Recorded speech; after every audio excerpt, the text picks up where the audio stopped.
If you'd told me 6 months ago that a casual back scratch would completely mess with my head and my heart, I would have laughed in your face. But that's what happened. It was just supposed to be a roommate thing. You know, one of those dumb, casual favors that come with sharing a small 2-bedroom apartment with another guy. Nothing serious. Nothing that should have made my pulse skip or kept me awake at night, staring at the ceiling, replaying the whole thing over and over. But it did. Let me back up. Matt and I had been living together for about 4 months when it happened. He was one of those golden retriever types. Athletic, friendly, occasionally dumb in an endearing way. Straight as hell, always had some girl texting him, always posting gym pics with motivational captions, always shirtless when it was remotely warm outside. The kind of guy you couldn't help but look at, the kind I'd spent most of my life learning to ignore for my own safety. I'm not the loud gay guy. I'm the quiet one, the one who keeps his head down, especially around straight guys, especially when one of them lives with you. Matt wasn't a jerk. Actually, he was annoyingly nice. We got along better than I expected when we signed the lease. Played Mario Kart, split groceries, talked shit about our neighbors. I thought I had a pretty good handle on the boundaries of our friendship. Until that night. It was a Wednesday. I remember because we'd just gotten back from trivia night at the dive bar 2 blocks down. Matt had insisted on going even though he didn't know half the answers and kept giving me shit every time I got one right. By the time we got back, it was after 11, and I was ready to crash. I was halfway through brushing my teeth when Matt stuck his head into the bathroom. "Yo," he said, rubbing the back of his shoulder with a slight wince. "Can you do me a weird favor?" I looked at him through the mirror. His hair was still damp from the quick shower he took when we got home. He was in nothing but gym shorts and his skin was flush pink from the heat. "What kind of weird favor?" I asked, toothbrush still in my mouth. He made a face like he was embarrassed. "I can't reach this one spot on my back. It's itchy as hell. I've been trying to get it for like 5 minutes and I'm about to go full bear on a tree trunk over here." I raised an eyebrow. "Seriously?" "Dude, come on," he groaned. "I'll owe you. Just scratch it, like 10 seconds, right between the shoulder blades." I rinsed, wiped my mouth, and sighed dramatically. "Fine, but I'm charging you for this." Matt grinned like a kid who just got away with something. "1 beer from the fridge. Deal?" "2," I said, already following him into the living room. "And no weird moaning or I'm out." He laughed, flopping down on the edge of the couch and leaning forward. "Shut up. Just right there, middle of the back. It's driving me nuts." I stared at his bare back for a second longer than I should have before I lifted my hand. His skin was warm, slightly damp from the shower, and I swear I could feel the tension in his shoulders under my fingers. I scratched, slow at first, then a little firmer. "Yeah," he muttered, tilting his head. "That's the spot. Keep going." 10 seconds turned into 20, then 30. "You good?" I asked eventually, hand hovering. He didn't answer right away. Then he said, quieter this time, "Yeah. Just feels good, don't stop yet." I swallowed. It shouldn't have meant anything. But something about the way he said it, low, almost absent-minded, made something twist in my stomach. He shifted slightly, leaning back just a bit more. His shoulder brushed my thigh where I was standing behind him. He didn't move away. I froze. That's when I realized this wasn't just a back scratch anymore. Not for me. And maybe not entirely for him either. I didn't say anything at first. Just stood there like an idiot, my hand still hovering over Matt's back, his skin warm under my fingertips. My pulse had started doing this weird thing, like skipping beats and then overcompensating. He leaned back a little more, just enough that his shoulder was pressing against my leg now. I could feel the contact through my joggers, and even though it wasn't sexual, wasn't supposed to be, it felt like a switch flipped in my brain. I was suddenly aware of every inch between us, or lack of inches. "You okay?" he asked, not turning around. I cleared my throat. "Yeah, just, your back's gonna be scratched raw if I keep going." He gave a small laugh, deeper than usual. "Nah, it's better now. You've got, like, magic hands or something." I rolled my eyes, even though he couldn't see me. "Cool. I'll add itch specialist to my resume." Matt finally straightened up and looked back at me over his shoulder. His eyes locked onto mine for a beat longer than expected. He wasn't smiling, just watching. And then, just like that, he stood up. Closer than he needed to be. "I owe you," he said, smirking again as he brushed past me. I told myself it didn't mean anything, that he was just being Matt. Still, I went to bed that night with the imprint of his back on my hand and the weirdest feeling in my chest. Not excitement, not exactly. Just that low buzz of confusion that doesn't go away even when you turn the lights off and bury your face in the pillow. The next morning, I tried to act normal. I got up, made coffee, started checking emails on my laptop at the kitchen table. Matt came out of his room in his usual half-dressed state. White tank, loose sweats, hair messy. "Morning," he said, voice still groggy. "Hey," I replied, keeping my eyes on the screen. He poured himself a bowl of cereal and leaned against the counter, eating quietly. For a few minutes, the apartment was filled with the sound of chewing and my fingers typing. Then he said it. "Last night was chill. Thanks again." I looked up. "For scratching your back?" He gave a small shrug. "Yeah. Just, I don't know. I've been kinda tense lately." It helped. I nodded slowly. "No problem." And I swear, the way he looked at me then, it was subtle, but not nothing. Like he was waiting for me to say more, to ask something. But I didn't. Because what the hell would I even say? "You're welcome. Also, I may have had a minor stroke because of your shoulder blades." Instead, we went about our day. He left for class. I had a meeting with a freelance client. By the time we both got home later, it was like nothing weird had ever happened. Until it happened again. It was Friday. I had just finished showering after a short run and was digging through my laundry hamper for something not entirely offensive to wear when Matt knocked on my doorframe. "Yo." I looked up, towel around my neck. "What's up?" He hesitated, rubbing the back of his neck. "I know it's kinda lame to ask again, but can you scratch my back one more time?" I blinked. "Again?" He stepped into the room, clearly not shy about the fact that he was shirtless and still damp from his shower. I know. I sound like a 5-year-old. But dude, I've got this weird knot, and I can't get to it." I swallowed. There was no way this was just about a knot. Still, I nodded. "Yeah, all right, sit down." He did, right on the edge of my bed. This time, his posture was already relaxed. Expectant. Like he'd been thinking about this all day. My hand hesitated above his shoulder blade. Then I started scratching. Slow. Firm. Just like before. But this time, he let out a soft breath. Almost like a sigh. And then, without even turning his head, he said something that made my whole body stiffen. "You ever, wonder what it'd be like?" I froze mid-scratch. "Wonder what?" He shrugged lightly, still not facing me. "Like, messing around with a guy." My heart slammed so hard I was sure he could hear it. He kept going, like it was no big deal. "Not saying I'm into dudes or anything, just, I don't know, curiosity, I guess."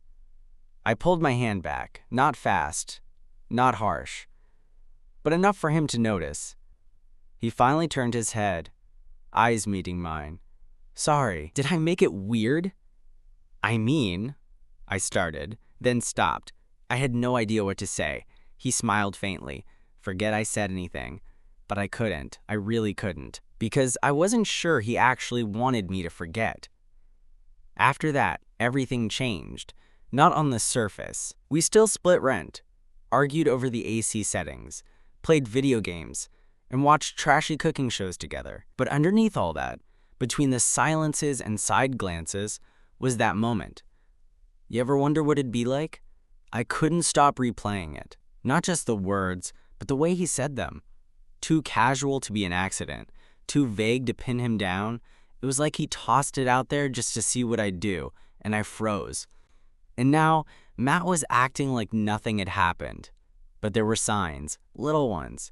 He'd walk by and bump shoulders, just a bit harder than necessary. Linger in the kitchen when I was in there, even when he had no reason to be. He started sitting closer on the couch, started watching me instead of the TV, like he was still waiting on something, but I didn't know what. Then, a week later, I found out. It was a Saturday night. We had both decided to stay in, which wasn't unusual. Matt claimed he was too tired to hit the gym, and I just didn't feel like being social. So we ordered takeout, parked ourselves on the couch, and picked a stupid action movie we'd both seen before. About halfway through, Matt slumped lower against the cushions, stretching his arms over his head with a long, exaggerated groan. "Man, my back is killing me lately," he muttered. I didn't say anything, I just kept watching the movie. But then he shifted closer. His thigh pressed against mine, and he looked at me sideways. "You gonna help me out with another scratch or what?" I raised an eyebrow, keeping my voice neutral. "You sure you're not developing a fetish for this?" He grinned. "If I am, it's your fault." I should have said no. I should have made a joke and turned back to the TV. But instead, I set down the remote, shifted to face him, and reached over. His shirt was loose, but he lifted the back of it without saying a word, exposing smooth, tanned skin. I swallowed and started scratching. He leaned forward, elbows on his knees, exhaling slowly as my hand moved over his shoulder blades. Yep, that's the stuff," he murmured. I laughed under my breath. "You sound way too into this." He glanced back at me. "Don't flatter yourself." But he didn't move. If anything, he leaned into my touch. My fingers drifted slightly, too far to be just scratching. I let them trace a light path down the curve of his spine, pausing near the waistband of his shorts. I half expected him to flinch, to crack a joke and ruin the moment. But he didn't. Instead, he said, low and quiet, "You've got a nice touch." My heart thudded in my chest. "Matt." He turned fully then, shirt still bunched up, eyes meeting mine. His face was close, too close. And his expression? It wasn't playful. It was uncertain, like he was at the edge of something he didn't fully understand. And he wanted me to take him there. I sat frozen, unsure whether I was supposed to move in or back off. Then he whispered, "Can I ask you something?" "Sure. Have you ever wanted to try something? With a straight guy?" I blinked. "I mean, yeah, once or twice. Why?" His jaw tightened slightly. What if the straight guy wasn't sure anymore? I looked at him, really looked. He was nervous, not drunk, not messing around, just honest. I swallowed, my throat suddenly dry.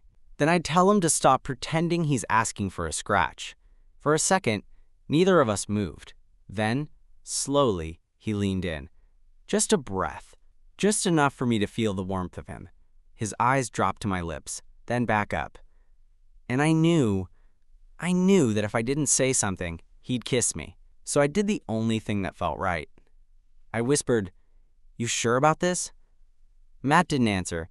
He just closed the distance. His lips brushed mine, hesitant at first, like he was testing something. But then he pressed a little firmer, and suddenly, it wasn't hesitant at all. It was real. And it didn't stop there. It wasn't fireworks. It wasn't dramatic. It was quiet. The kind of kiss that doesn't explode, it seeps. Warm, deliberate, hesitant in a way that said, this could still be a mistake, but deliberate enough to say, I don't care. Matt's lips lingered on mine for a second too long for it to be brushed off later. And when he pulled back, barely an inch, he didn't say anything. Neither did I. His hand was still resting on his thigh, but his knuckles brushed mine. Then he asked the question I think we were both scared of. Did that feel weird to you? I shook my head. No, not weird. He nodded slowly. Same. We sat there for another moment in that quiet hum of, what now? The room was still, the TV, a soft glow in the background, the characters on screen yelling about a car chase like we hadn't just crossed a line we couldn't uncross. Then Matt leaned back, his arm resting along the back of the couch. So, he said, eyes still on the screen but clearly not watching it, that wasn't bad. Yeah, I said, voice hoarse. It really wasn't. Cool, he replied, way too casually, and that was it, for the moment. But it wasn't over, not even close. Things between us shifted fast after that. Not in an obvious, dramatic way, but in the subtle, unbearable kind of way that makes everything feel different, even when it looks the same. The next few days were full of false starts and awkward silences. Like the time I walked into the kitchen while Matt was cooking, and we just stared at each other. Not in a flirty, romantic way. More like we both knew something had happened, but neither one of us had the courage to mention it. Or the night I came back late from a friend's house and found him asleep on the couch, but curled up in the exact same spot where we kissed. Like he didn't want to be in his bed. Like he was waiting. Eventually, it came to a head. We were doing laundry, that's it. Just laundry. Folding shirts at the kitchen table, making small talk about weekend plans, and Matt dropped it like a grenade. So, do you think we're just messing around? I looked up, caught off guard. What do you mean? He folded a hoodie, kept his eyes down. Like, is this just scratching backs and kissing once and pretending it didn't happen? I wasn't pretending, I said quietly. He nodded. Okay, good, me neither. Silence. Then, so what now? That was the question, wasn't it? Because if I was honest, I wanted to kiss him again. I wanted more than that even, but I also didn't want to be his experiment. Or a phase. Or the thing he did once just to see if he could. So I said the only thing I could say. That depends. Are you just curious? Or do you actually want something? He looked up at me, and this time his expression was different. More raw. More open. I don't know what I want, he admitted. But I know I feel different when I'm around you. Like, something clicks. And it's not just physical. You're the only person I've felt actually seen by in a long time. That knocked the breath out of me a little. Because, same. I set the t-shirt I was folding down and sat on the edge of the chair facing him. Then maybe we stop overthinking it and see where it goes. He gave a small, relieved smile. Okay, and then he stood up, stepped over to me, and kissed me again. This time slower, deeper, no questions hanging over our heads. When he pulled back, he rested his forehead against mine. Also, back scratches are officially your job now. I laughed. You're such a dork. Yeah, he said. But I'm your dork now, right? I didn't answer. I just pulled him in again. Because it didn't stop there. And neither did we. Being in that weird in-between space with Matt was like living inside a secret. No labels. No promises. No explanations. Just moments. Stolen and subtle. A glance too long. A hand brushing mine under the table. A quiet lean against me when we sat on the couch. Like gravity was just pulling us together and neither of us wanted to resist it anymore. And yet, we never talked about what we were. We didn't need to. Not at first. After that second kiss, it was like a door had opened, and we didn't bother closing it again. We kept things low-key like we were afraid too much light would ruin it. He'd knock on my door and climb into my bed just to crash when he was tired. But sometimes he'd fall asleep with his hand wrapped around my wrist, or his fingers laced with mine, hidden under the blanket. One night I asked him, "You ever think about telling anyone?" He was lying next to me, shirtless, scrolling through memes on his phone, one leg tossed over mine like it was just a normal roommate thing. Like, people? Yeah, like your friends. Or your sister. He was quiet for a second, the screen lighting up his face. I don't know, he said eventually. It's not like I know what to tell them. It's not like I suddenly woke up gay. I rolled onto my side, watching him. I didn't ask for a label, just if you think about it. He sighed, finally putting his phone down. I do. I think about it a lot, actually. But every time I imagine saying it out loud, I feel like I'll lose control of the whole thing. I nodded. I understood that. Completely. I'm not rushing you, I said softly. I just want to know where your head's at. He turned toward me and pressed his forehead to mine. My head's here. With you. That's where it's been. It wasn't the answer I expected, but it was more than enough. For a while. It wasn't until his friends came over that things started to unravel a bit. They were his gym buddies. Loud, confident, the kind of guys who fist bumped each other over protein shakes and made jokes that weren't always great. I tried to stay out of the way. I holed up in my room, headphones in, pretending to be busy. But around 9 p.m., Matt knocked on my door. You good? He asked. I pulled my headphones off. Yeah, just giving you space, he frowned. You don't have to do that. Come hang out. I hesitated. I don't think your friends are really my crowd. He stepped inside, closing the door behind him. Maybe, but I still want you there. That part landed hard, so I went. I didn't say much, just nursed a beer on the edge of the couch while his friends watched sports and shouted at the TV. Matt sat next to me, our knees occasionally brushing, his hand coming to rest on the back of the couch behind me. Subtle, but deliberate. I could feel one of his friends watching us, the tall one, Josh, I think. Later, in the kitchen, when Matt went to grab more beers, Josh cornered me. So, he said, with that cocky tone that made my stomach twist, you and Matt, you a thing or something? I blinked. Excuse me, he smirked. Come on, you think we're blind? I swallowed hard. That's none of your business. He laughed, leaning in like he was being friendly, but his voice dropped. Just saying, might want to be careful. Matt's not the kind of guy to bring a guy around like that. Doesn't really fit the brand, you know? That hit harder than it should have. I didn't say anything, just turned and walked away, my heart pounding. That night, after the guys left, I sat on the edge of my bed, staring at the floor. Matt came in a minute later. He looked tired. Maybe from entertaining. Maybe from pretending. Hey, he said, voice softer now. Hey, I replied. He walked over and sat beside me, close but not touching. You okay? I hesitated. One of your friends clocked us. He sighed. Yeah, I figured. He said some shit, I added. Matt ran a hand through his hair. Josh? I nodded. He was quiet for a second. Then he said, I'll talk to him. No, it's fine, I said. I don't need defending. You shouldn't have to feel like a secret, he said suddenly. I looked at him, surprised. He met my eyes. You're not a secret to me. I've never done this before. I know. But I don't want to screw it up, he added. You're not, I said. Just don't leave me in the dark.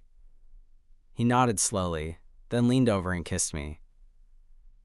Not a heated kiss, just a soft one, and I heard you kiss. And that was all I needed, for now. The next few weeks felt like walking a tightrope. Most days, things with Matt felt steady. Easy, even. He started sitting closer when we were around other people. Let his fingers brush mine at the grocery store. He stopped jumping when I touched him in public. But he still hadn't said the word. Boyfriend. And I didn't push. I'd learned a long time ago that people need space to figure themselves out. Especially people like Matt, who'd spent most of his life never thinking he'd end up here. But still, it got to me sometimes. Like the day we were out with some friends, and one of the girls from his gym leaned across the table and said, Matt, is that cute barista still texting you? He laughed and shook his head, waving it off, but he didn't say anything else. Didn't say he was seeing someone, didn't say me, and I didn't bring it up that night. Not until he did. We were laying in his bed, both of us staring at the ceiling, hands laced under the blanket. It was quiet, the kind of quiet where you can hear your own thoughts getting loud. Then Matt exhaled. "I think I've been lying to myself for a long time," he said, voice barely above a whisper. I turned to look at him, but he kept staring at the ceiling. "I always told myself I knew who I was," he went on. "Straight, gym guy, chill roommate. Hook up with girls, keep it simple. That version of me didn't ask questions." He turned his head to face me. "But you made me ask." I didn't speak, just watched him. "You never pushed me. You never made me feel like I had to be anything other than whatever this is." He paused. His voice got softer. "But I want to name it now." My breath caught. "Yeah?" He nodded. "Yeah?" And then he said it. "I like you. I want you. Not just when we're alone. Not just in secret." His fingers tightened around mine. "I want to call you mine. I want people to know." My throat tightened, and I had to blink a few times before I could answer. "Then say it," I whispered. He smiled. A little nervous, a little proud. "You're my boyfriend." I let out a laugh that was half a sob. "You sure you're ready for that?" He nodded. I've never been more sure of anything. The next day, he posted a photo of us on his Instagram. Just the two of us, sitting on the couch, him leaning into me, a stupid grin on both our faces. The caption? "Back scratches and heart attacks. Worth it." His friends were surprised. His sister commented, "About damn time." But the best part? He didn't care anymore, and neither did I. Because it all started with a back scratch. But it didn't stop there. Not even close.